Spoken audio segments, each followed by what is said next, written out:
Continuando as correções, agora a gente vai dar início às páginas 79, 80, 81 e 82, ainda com a mesma temática.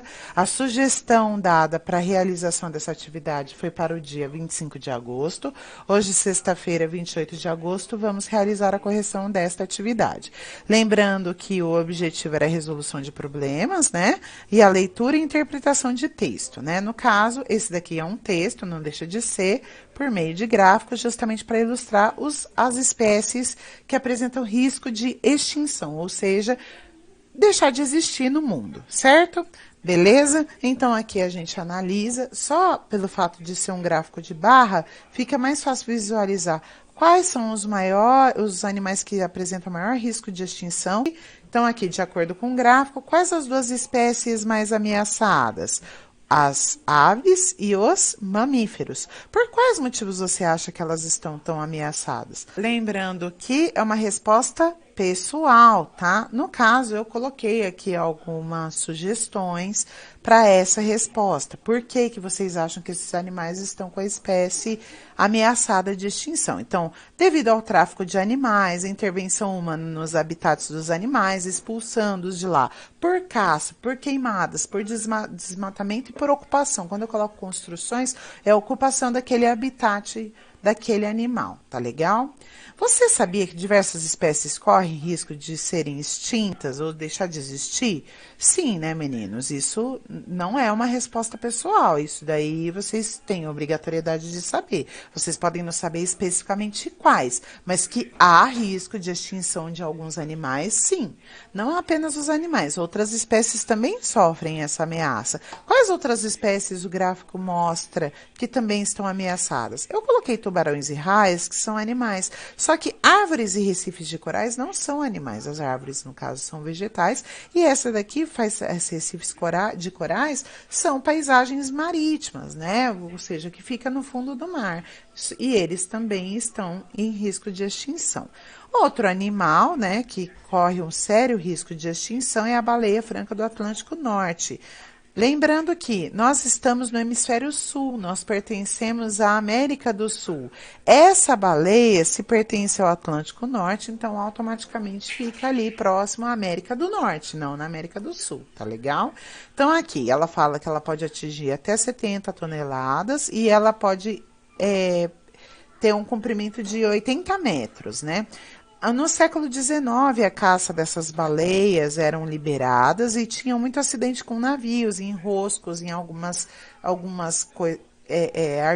artigos de pesca. A mudança climática também foi algo que ajudou bastante na mortalidade dessas baleias, além da taxa de natalidade dela ser muito pequena. Então, assim, não é proporcional, tá? A quantidade de mortes com a quantidade de nascimentos, para poder compensar e manter essa espécie ativa, né? Para que tenha um crescimento populacional.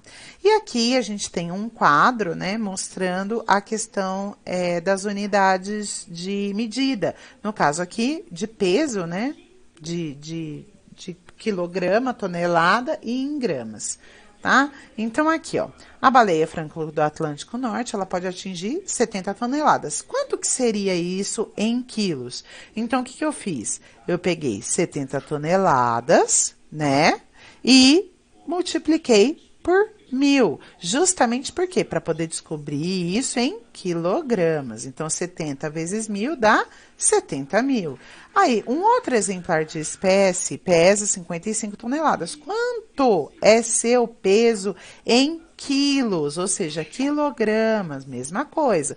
Eu peguei o número 55 toneladas e multipliquei por 1.000 gramas, justamente por 1.000 quilos, para poder identificar quantos quilogramas elas pesam. Então, a resposta foi 70 toneladas em quilos, representa 70.000 quilogramas, e 55 toneladas representa 55.000 quilogramas. Temos atualmente 430 exemplares de baleia franco do Atlântico Norte. Se em 10 anos, ou seja, nós estamos em 2020, se em 2030 nascem 40 filhotes e morrem 112 baleias, quanto que a gente vai ter em 2030? Então, o que eu fiz?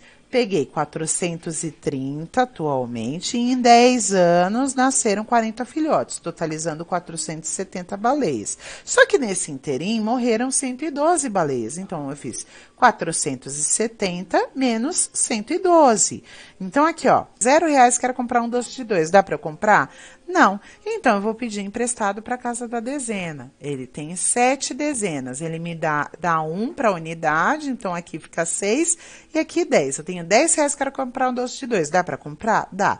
10 menos 2 dá 8. 6 menos 1 dá 5 e 4 menos 3 dá 3. 4 menos 1 dá 3. Então, 358 baleias vai ter no ano de 2030. Lembrando que, atualmente, a gente tem 430 baleias. Daqui 10 anos, vai ter mais ou menos baleias? Vai ter menos. Então, por isso que eles ficam preocupados com essa questão. Aqui evidencia bem que a taxa de natalidade é bem menor do que a taxa de mortalidade desse tipo de baleia, dessa espécie de baleia. Aqui a gente tem o tigre do sul da China, né? Aí aqui eles falam que em 1950 tinha aproximadamente 4.000 exemplares de tigres e que atualmente a projeção feita, sendo muito otimista, é de 80 só, de 4.000 para 80 apenas. Em 1970, nenhum deles foi avistado na natureza, porque o massacre aconteceu em 1959, quando o governo chinês declarou o animal como praga e encorajou a caça. Então, em 1977, o governo voltou atrás e proibiu a caça justamente para proteger a subespécie. Então, ó, considerando que desde 1970 o tigre não é visto no seu habitat, onde ele nascia, onde ele se reproduzia, onde ele se alimentava, há quantos anos esse animal não é visto? Então, o que eu faço? 2020 menos 1970, que totaliza 50 anos. 0 menos 0, 0, eu tenho R$2, quero comprar um doce de 7, dá para eu comprar? Não, então eu vou pedir emprestado para centena. Ela não tem como me dar porque aqui é 0, então eu vou pedir para a unidade de milhar. Então, ele vai ficar com 1 e aqui vai ficar 10. E 10 dando aqui para dezena vai ficar 9 e aqui vai ficar 12. 12 menos 7 dá 5. 9 menos 9, 0. 1 menos 1, 0. Então, 50. Perfeito? Há quantos anos a subespécie do tigre do sul da China vem sendo protegida pelo governo chinês? Então, eu pego 220 menos 1977. Eu tenho R$0, quero comprar um doce de 7. Dá para comprar? Não. Então, eu vou pedir aqui para casa da dezena. Que, no entanto, eu fiz um xizinho, ficou 1 em vermelhinho, aqui ficou 10. 10 menos 7, 3. Eu tenho R$1, quero comprar um doce de 7. Dá para comprar? Não. Então, eu vou pedir para casa da centena. Ela tem como me dar? Não. Então, eu vou pedir para casa da unidade de milhar, que vai ficar com 1 e aqui vai ficar 10. Aí, eu peço emprestado aqui, vai ficar 9... E aqui vai ficar 11. 11 menos 7, 4. 9 menos 9, 0. 1 menos 1, 0. Perfeito? Então, a resposta. O governo chinês vem protegendo a subespécie de tigre do sul da China há 43 anos. Você considera preocupante que tenhamos apenas de 30 a 80 animais dessa espécie de tigre? É uma resposta pessoal, só que sim, né, meninos? Claro que a gente fica preocupado, porque, afinal de contas, não deixa de ser uma espécie, um ser vivo, um animal, né? Quais medidas você tomaria para amenizar essa situação? Então, aqui, eu coloquei que sim, ou seja, o que a gente poderia fazer? Preservar o seu habitat, ou seja, o lugar onde eles vivem, e proteger os animais, usando a polícia ambiental, fiscais ambientais e maior rigor a quem infringe as leis ambientais, ou seja, quem infringir, quem não cumprir com as leis ambientais, matar um animal desse ou fazer qualquer maldade do tipo, precisa arcar com as consequências dos seus atos. Tá legal? E é isso, meninos. Um super beijo e tchau!